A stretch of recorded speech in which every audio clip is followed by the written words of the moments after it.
नमस्कार, मैं रागनी आप सभी का प्रभाकर एकेडमी में स्वागत करती हूँ। फ्रेंड्स, हम लोग पिछले वीडियो में अभिप्रेरणा यानी कि मोटिवेशन से रिलेटेड कुछ थ्योरीज को डिस्कस किया था। तो चलिए आज हम लोग शिक्षण की विधियाँ यानी कि टीचिंग मेथड्स के बारे में कुछ पॉइंट डिस्कस करते हैं। फ्रेंड्स, अगर आप लोग किसी भी स्टेट का टीचिंग एग्ज़ाम देने जा रहे हैं तो ये वीडियो आप लोगों के लिए मोस्ट यूज़फुल होने वाली है। तो आप लोग वीडियो को स्किप न करते हुए एक एक पॉइंट को ध्यान से देखिएगा।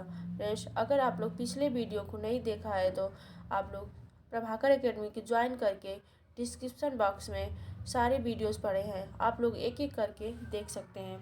तो चलिए हम लोग फ्रेंड्स स्टार्ट करते हैं। शिक्षण की विधियाँ। शिक्षण की विधियों में फर्स्ट है आगमन विधि। आगमन विधि के जनक या प्रतिपादक अरस्तु हैं। इस विधि में सीधे अनुभव, उदाहरणों तथा प्रयोगों का अध्ययन करके नियम निकाले जाते हैं। यह शिक्षण विधि छात्र केंद्रित विधि है जो विद्यार्थियों को करके सीखने पर बल देती है। यह एक मनोवैज्ञानिक विधि है। फ्रेंड्स, ये जो होता है फ्रेंड्स आगमन विधि, इसमें बच्चों को पहले उदाहरण बताया जाता है, फिर उसके बाद उदाहरण के बाद नियम के तरफ ले जाया जाता है। यह विधि जो होता है ज़्यादातर छोटे बच्चों को इस विधि से पढ़ाया जाता है।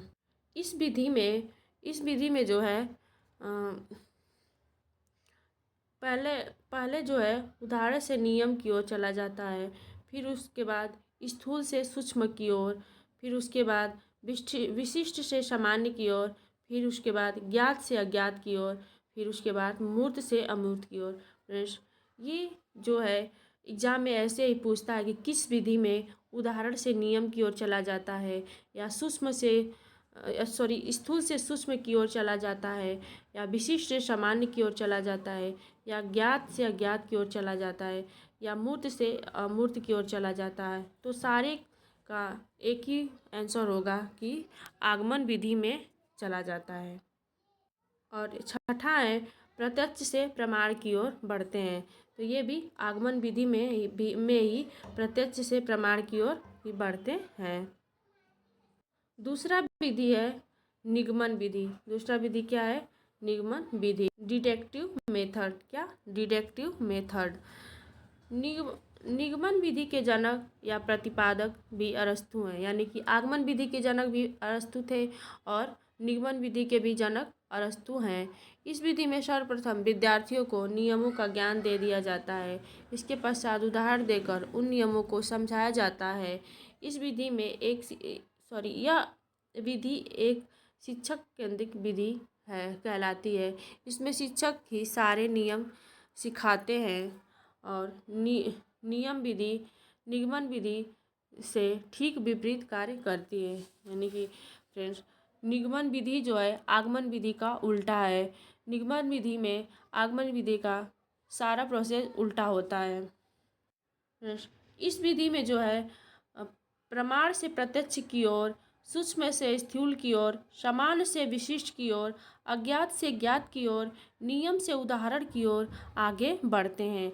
तो एग्ज़ाम में ऐसे फ्रेंड्स पूछता है कि किस विधि में जो है प्रमाण से प्रत्यक्ष की ओर, सूक्ष्म से स्थूल की ओर, सामान्य से विशिष्ट की ओर, या फिर अज्ञात से ज्ञात की ओर, या फिर नियम से उदाहरण की ओर बढ़ते हैं। तो सारे का एक ही आंसर होगा। क्या? निगमन विधि में बढ़ते हैं, ऐसे चलते हैं।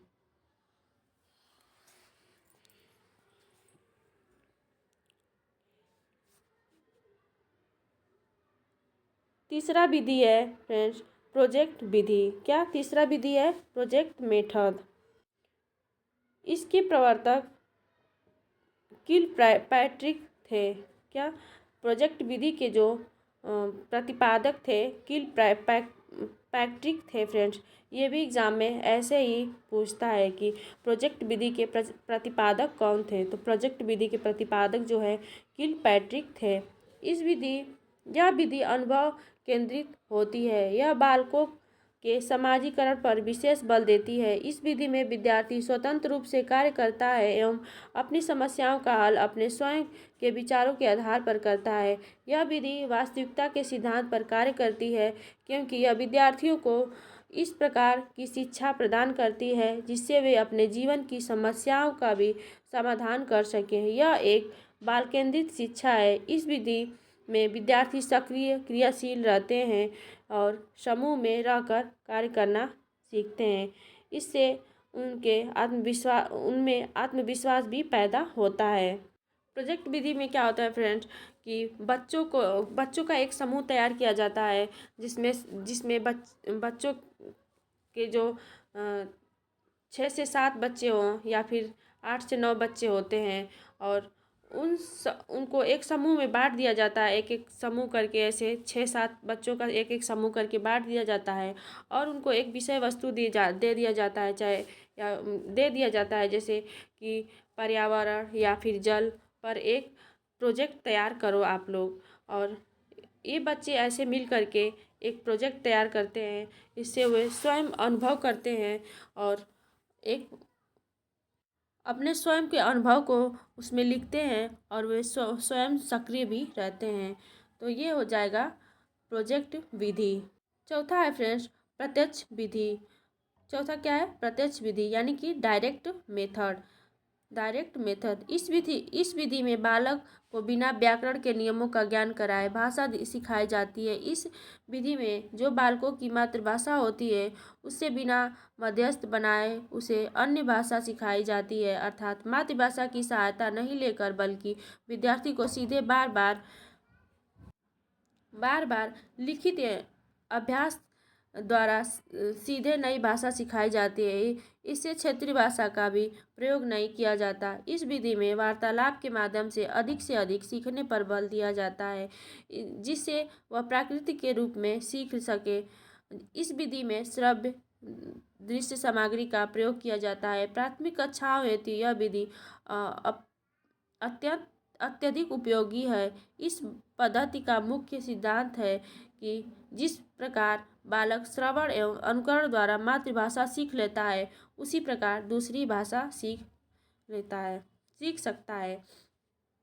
फ्रेंड्स, इसको कह सकते हैं फ्रेंड्स, जैसे हम लोग बच्चों को इंग्लिश स्पीकिंग कोर्स कराते हैं, तो इसमें बच्चों को स्वयं भाषा का ज्ञान ही देते हैं कि कैसे इंग्लिश बोलना सीखना है। तो ये जो इंग्लिश बोलना सिखाते हैं हम बच्चों को, ये प्रत्यक्ष विधि के द्वारा हम लोग बच्चों को ये सब ज्ञान कराते हैं। पांचवा है विश्लेषण विधि, यानी कि एनालिसिस मेथड। इस विधि के जनक हेनरी एडवर्ड आर्मस्ट्रांग है। क्या जो है विश्लेषण विधि के जनक हेनरी एडवर्ड आर्मस्ट्रांग हैं। इस विधि में समस्या को छोटे छोटे भागों में बांटकर उनका अध्ययन व समीक्षा करते हुए उसे हल किया जाता है। इस विधि में उपयुक्त गणितीय प्रक्रिया अपनाते हैं। छठा है फ्रेंड्स संश्लेषण विधि। क्या छठा है? Synthesis method. इस विधि के जनक हेनरी एडवर्ड आर्मस्ट्रांग है। क्या जो विश्लेषण विधि के भी जनक हेनरी एडवर्ड आर्मस्ट्रांग है और संश्लेषण विधि के भी जनक हेनरी एडवर्ड आर्मस्ट्रांग है। फ्रेंड्स, आगे है विश्लेषण तथा संश्लेषण विधि एक दूसरे के पूरक होते हैं, यानी कि विश्लेषण और संश्लेषण विधि एक दूसरे के बिना अधूरी है। विश्लेषण कर लेने के पश्चात ही संश्लेषण का कार्य होता है। इस विधि में किसी समस्या को छोटे छोटे भागों में जोड़ते हुए समस्या का हल किया जाता है। इस विधि का प्रयोग प्रायः ज्यामिति यानी कि ज्योमेट्री में किया जाता है। प्रोफेसर यंग के अनुसार संश्लेषण विधि द्वारा सूखी घास से तिनका निकाला जा सकता है, परंतु विश्लेषण विधि में स्वयं तिनका घास से बाहर निकालना चाहता है। नेक्स्ट है सातवां मेथड है फ्रेंड्स अनुकरण विधि, यानी कि सिमुलेशन मेथड। क्या?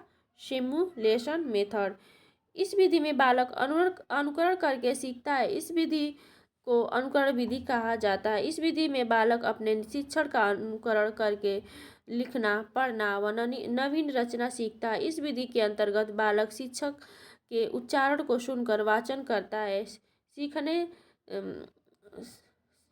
बच सॉरी सुनकर बच्चा उच्चारण करना सीखता है। पहले शिक्षक बोलता है, फिर बच्चे उसका अनुकरण करते हैं। इस विधि के आधार पर ही शुद्ध उच्चारण को ही भाषा शिक्षक का सर्वश्रेष्ठ गुण माना जाता है। फ्रेंड्स, ये अनुकरण विधि होती है जो ये छोटे बच्चों पर लागू किया जाता है, यानी कि छोटे बच्चों को जब हम लोग वर्णमाला का ज्ञान करवाते हैं, गिनती पहाड़ा सिखाते हैं, तो अनुकरण विधि द्वारा ही हम लोग उनको सिखाते हैं। नेक्स्ट है 8वां पॉइंट, व्याख्यान विधि यानी कि लेक्चर मेथड। व्याख्यान विधि किसी तथ्य विषय व्याख्यान विधि किसी तथ्य विषय की व्याख्या की जाती है। व्याख्यान विधि को शिक्षण की सबसे प्राचीन विधि माना जाता है। इस विधि में शिक्षक की भूमिका प्रमुख होती है, इसलिए इसे शिक्षक केंद्रित शिक्षण विधि मानी जाती है। यह विधि स्मृति स्तर, मेमोरी लेवल का शिक्षण अधिगम कराती है। सामाजिक विज्ञान में व्याख्यान विधि का प्रयोग सबसे अधिक होता है। व्याख्यान शिक्षण में पाठ्य वस्तु एवं विषय वस्तु के प्रस्तुतिकरण पर अधिक बल दिया जाता है। फ्रेंड्स, व्याख्यान विधि जो होता है उच्च लेवल के विद्यार्थियों के लिए होता है। जैसे टीचर्स आते हैं और किसी भी विषय पर लेक्चर दे करके चले जाते हैं, अपना व्याख्यान किसी भी विषय पर देकर चले जाते हैं और बच्चा जो है मौखिक रूप से सुन लेता है। व्याख्यान विधि फ्रेंड्स जो है उच्च लेवल के विद्यार्थियों पर लागू होता है। नेक्स्ट है 9वां, मारिया मॉन्टेसरी विधि। क्या? मारिया मॉन्टेसरी विधि। मारिया मॉन्टेसरी इटली की एक चिकित्सक तथा शिक्षा शास्त्री थे, जिनके नाम से शिक्षा की मॉन्टेसरी पद्धति प्रसिद्ध है। यह पद्धति 2.5 वर्ष से 6 वर्ष तक के बच्चों हेतु प्रयोग में ली जाने वाली पद्धति है। क्या? मारिया मॉन्टेसरी विधि जो है 2.5 से 6 वर्ष के बच्चों के लिए ही होती है। फ्रेंड्स, इसका विकास डॉक्टर मारिया मॉन्टेसरी रूस विश्वविद्यालय में मंद बुद्धि बालकों की चिकित्सा हेतु उनकी शिक्षा हेतु किया गया, जो कुछ समय के बाद सामान्य बुद्धि के बालकों के लिए भी शिक्षा में उपयोग में लाई गई। डॉक्टर मारिया मॉन्टेसरी का मानना था कि शिक्षा का मूल उद्देश्य बालक का सर्वांगीण विकास होना चाहिए। क्या? इनका मानना था कि शिक्षा बच्चों को वही देना चाहिए जो शिक्षा जो है बालक का सर्वांगीण विकास करे। 10वां विधि है डाल्टन विधि। डाल्टन विधि के जनक या प्रतिपादक कुमारी हेनेल पार्क्स को माना जाता है। इस विधि का निर्माण कक्षा में होने वाले शिक्षण दोषों को दूर करने के लिए किया जाता है तथा इस विधि में अध्यापक द्वारा छात्रों को कुछ निर्धारित कार्य या असेसमेंट के रूप में दिए जाते हैं, जिन्हें विद्यार्थी को दिए हुए समय के भीतर करके देना होता है। इस प्रकार इस विधि द्वारा कार्य करने में बालकों को पूर्ण स्वतंत्रता दी जाती है।